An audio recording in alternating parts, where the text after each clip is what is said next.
casos de ataques feitos por cães ferozes não param de crescer. Ontem, uma jovem de 17 anos, grávida de 15 semanas, foi atacada por um pitbull em Coronel Fabriciano, no Vale do Aço. Ela sofreu ferimentos nas pernas e precisou ser encaminhada a um hospital da região. Em São Paulo, a Polícia Civil investiga a morte de uma criança que foi atacada também por um cão da raça pitbull.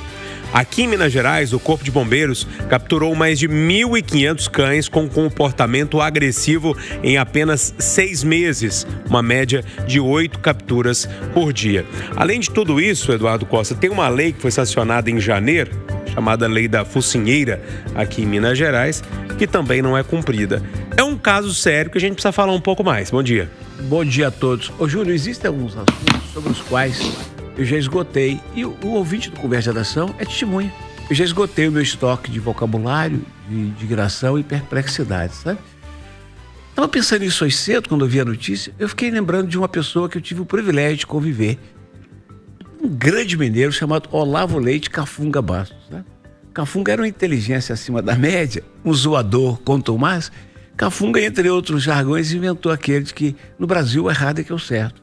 Porque, eu juro, se você está passeando com seu filho e vem um Rottweiler ou um Pitbull para cima do seu filho, você pega uma foice, dá uma lenhada no pescoço dele ou corta a perna dele, rapaz, vai ter reunião na Assembleia, na Câmara, deputado vai ampliar a lei e sanção para te pôr na cadeia, vai ter manifestação na porta da sua casa, vai ter um escambau. Aí os defensores dos animais vão falar assim, veio o Eduardo falar contra a defesa. Pelo contrário, eu quero que a lei defenda os animais e puna os animais de 2 pernas, os ditos racionais, que insistem em ter essa arma feroz e não cuidar. Quer dizer, é absolutamente inadmissível que os fatos se repitam. Gente, nós estamos falando de 8 capturas por dia. Nós estamos falando de uma lei que foi feita outro dia e que é descumprida. E isso fica do mesmo jeito, não acontece nada, eu não vejo uma reação. Não, sabe? É absolutamente... Ô Júnior, é preciso mudar, Felipe. Se o seu cão atacar uma pessoa, você está preso em flagrante, sem direito à fiança, e a sua pena será de no mínimo 5 anos de cadeia, porque é fatal, rapaz. Isso é homicídio indireto. Aí a mesma luta que nós temos para o cara que dirige alcoolizado e mata, tem que ser para o cara que tem uma fera dessa em casa, ela mata e fica tudo por isso mesmo. Isso me tira do sério, Júnior. Estraga meu dia. O que mais me assusta, William Travassos, é o dono que deixa um animal desse ir pra rua. E aí, assim, ele não morde, ele nunca rosnou pra ninguém, ele só quer brincar, ele é sempre muito dócil com todo mundo. Aí quando mata uma criança em São Paulo, dilacera a perna de uma grávida, ou pega um cachorrinho menor e mata o cachorrinho menor, meu Deus, foi a primeira vez. Bom dia. Bom dia, Júnior Moreira, bom dia, bancada, bom dia, os ouvintes da Itatiaia. Não é só o Pitbull, o Rottweiler... O caramelo também te ataca, né? E ele tá aí espalhado pelas ruas da cidade. O que a gente vê... Eu já fui atacado algumas vezes, eu não sei se eu comentei aqui, eu tenho uma Golden, né, de 35 quilos andando no castelo. 3 cães vieram e um mais agressivo, eu joguei chinelo, fiz de tudo para tentar, até o momento que eu achei uma pedra. E quando ele veio morder, a minha sorte é que eu ofereci a pedra, ele mordeu a pedra e saiu, e foi embora. Quantas vezes andando de motocicleta, a turma do caramelo veio atrás em bando, amigo. É uma coisa desesperadora. E uma vez eu resgatei um cão no bairro Castelo e liguei para a Polícia Militar. A Polícia Militar pediu para eu ligar para a Prefeitura. No final de semana, eu fiquei com um problema na mão, porque eu não tinha o que fazer, ninguém acolhe você.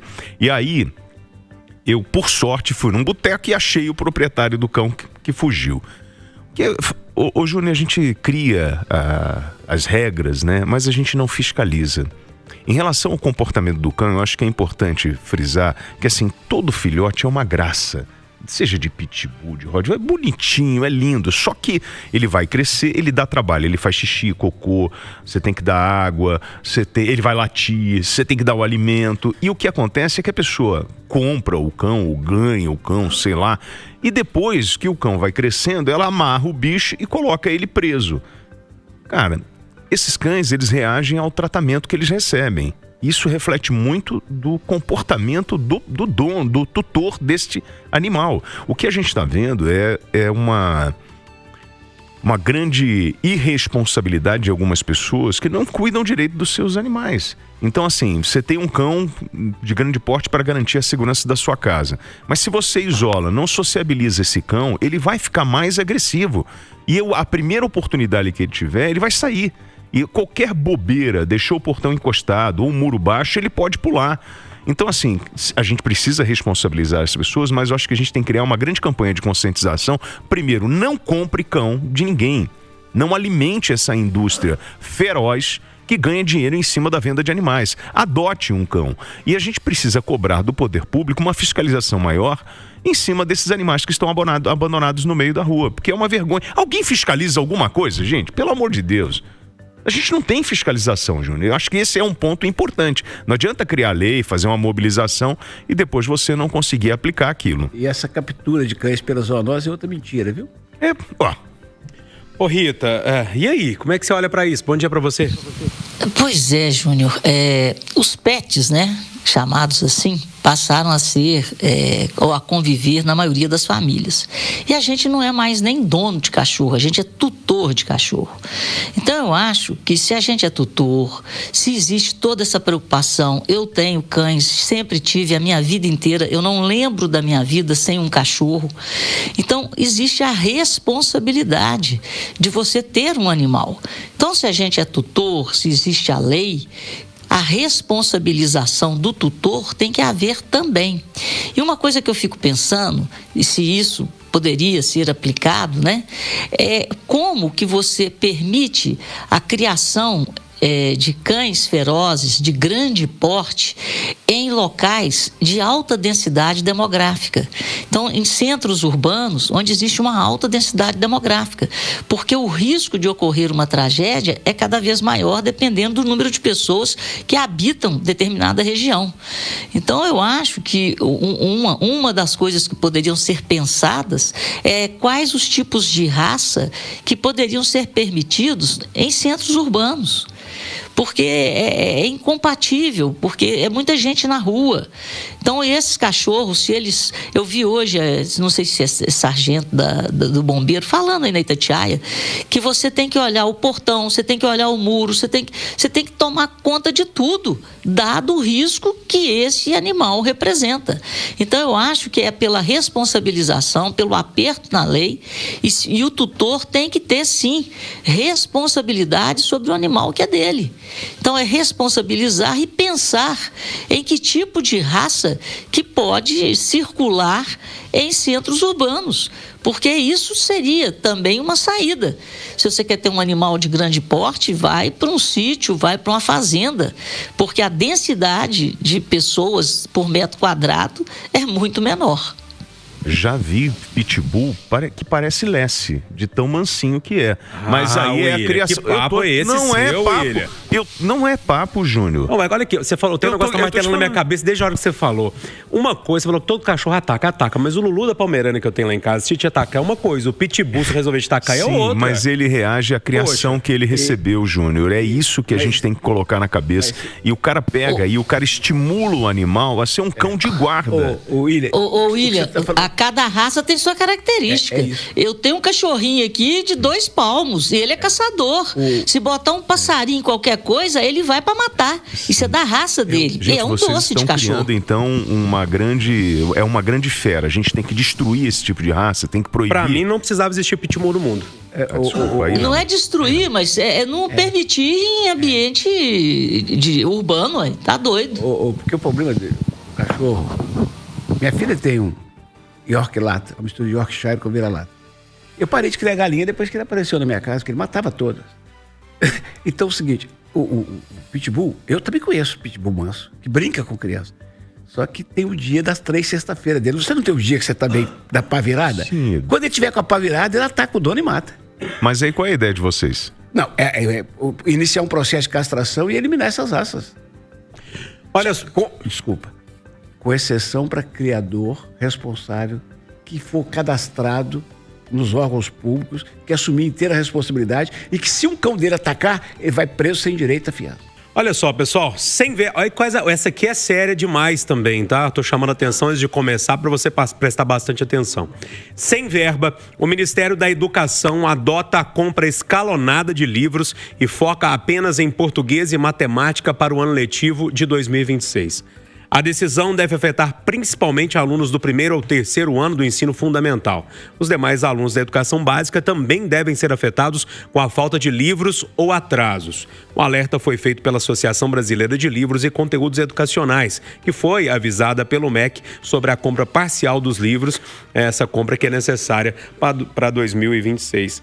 Eduardo, para trazer bem para o popular, o MEC disse assim: a gente não tem verba e não vai comprar livro didático pro ano que vem. Pô, então pode fechar a porta. Fazer o quê? Pode fechar a porta de Brasília, pode encerrar aquilo lá. Então é recesso permanente. Ô, Júlio, sabe o que me anima? A única coisa que me consola, o governo anunciou ontem que apareceram 20 bi aí do pré-sal, do petróleo. 20 bi, que não estava nos planos. E que vai devolver parte dos 31 que contingenciou para os ministérios.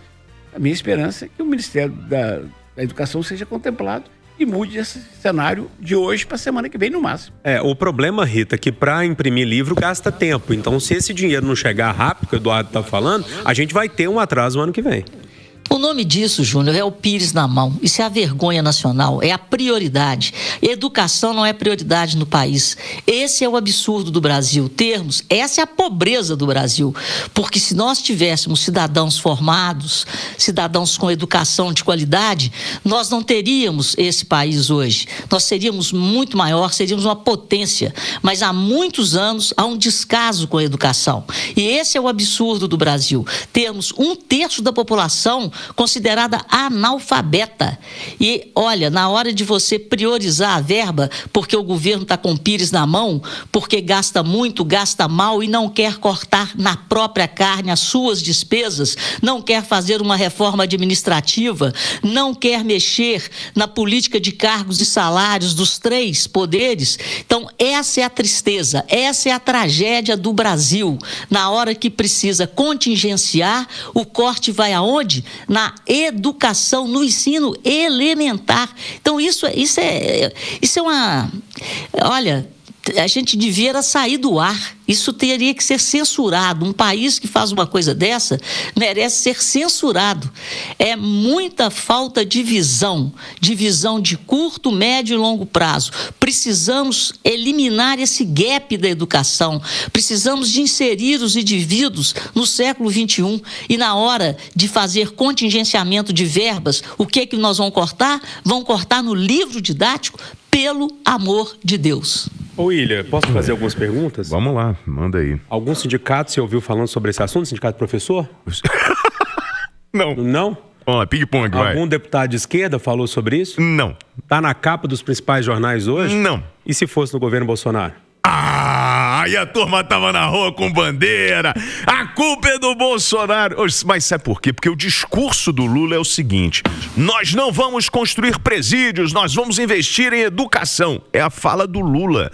Mas aí, ô Lula, deixa eu te falar uma coisa. Quando você continuar viajando aí, né, curtindo, conhecendo lugares ou revisitando os amigos que foram condenados por corrupção, a gente vai continuar com os mesmos problemas, gente.